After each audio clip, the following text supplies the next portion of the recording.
Hello, this is Art by MLT. This is my first speed drawing with a voiceover. I'm really nervous about it. I hate the sound of my own voice, but you can mute me if you want to, no problems. I'm just going to be talking a bit about this drawing I'm doing, which is on Frankenstein and his monster. Um, I was looking for a character I could draw and just have a bit of a play with, and my wife suggested this one.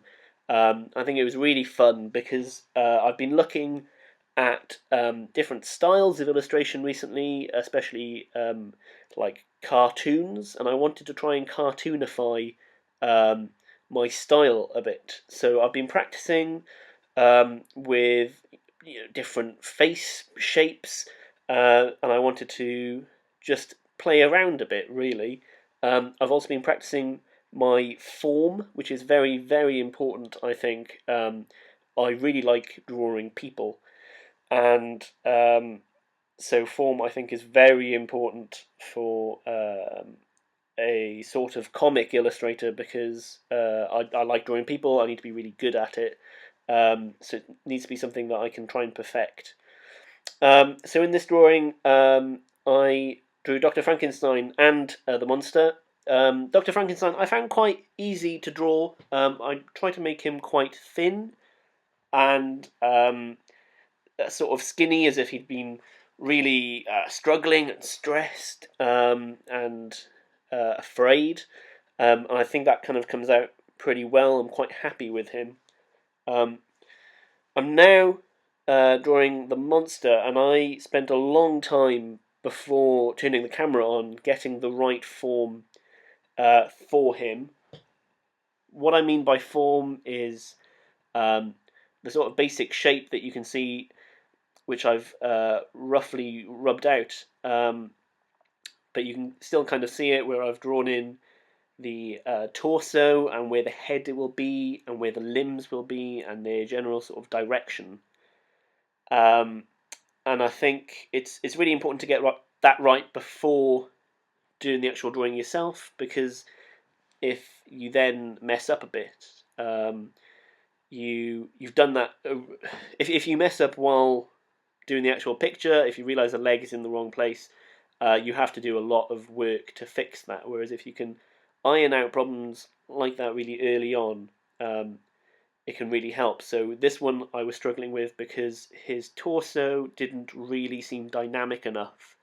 Also, I was struggling with placing the legs, and I knew that if I just went ahead and started drawing the head and moved on from there, I'd then struggle when it got to the legs and have to do a lot of rubbing out and editing after it. So it's very important to get those right from the start. I really enjoyed drawing the monster. I don't do that kind of character very often. I've drawn him really huge, a bit like a Hulk, um, with a massive forehead. I've drawn like a metal plate on him.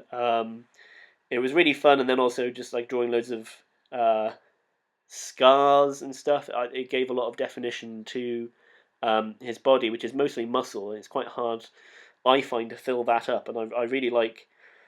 I don't like leaving blank spaces unless sort of necessary. So, for example, on his chest there, I've drawn like a big cross-shaped scar because I wanted to use up that space.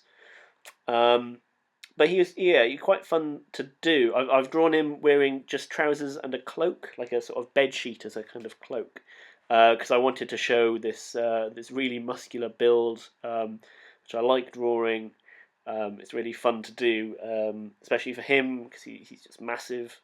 I think I can probably do a bit better with that kind of thing by looking at like the Hulk um, and Bane, for example, from comics. My camera jumped a bit here because I lost loads of stuff, so I'm just going ahead to show you the inking. Sorry about that. My camera just stopped working. It didn't tell me, and I kept on drawing. So what I'm doing is how I do my inking is I do the main sort of brush strokes, the main lines, with a Pigma Micron pen, just to show where all the major um, lines go, muscle definition, clothes, things like that. So that's what I've done here so far, and I'm just doing the arm now, a couple of scar lines, and I might also do a bit of the smaller details definition around the face, especially because the Picomicron pen is really small, really good for that kind of thing. So then I erase all the pencil lines and start going over it in some heavier blacks. I really like heavy blacks. I think they're absolutely uh, amazing. I really enjoy using them, probably a bit too much, but I think it's my kind of style of drawing uses that kind of heavy shadow, that kind of thing. So I really enjoy using it. Um, so what I do is use pens. The brand is Stadler, and I use either a fine or a small.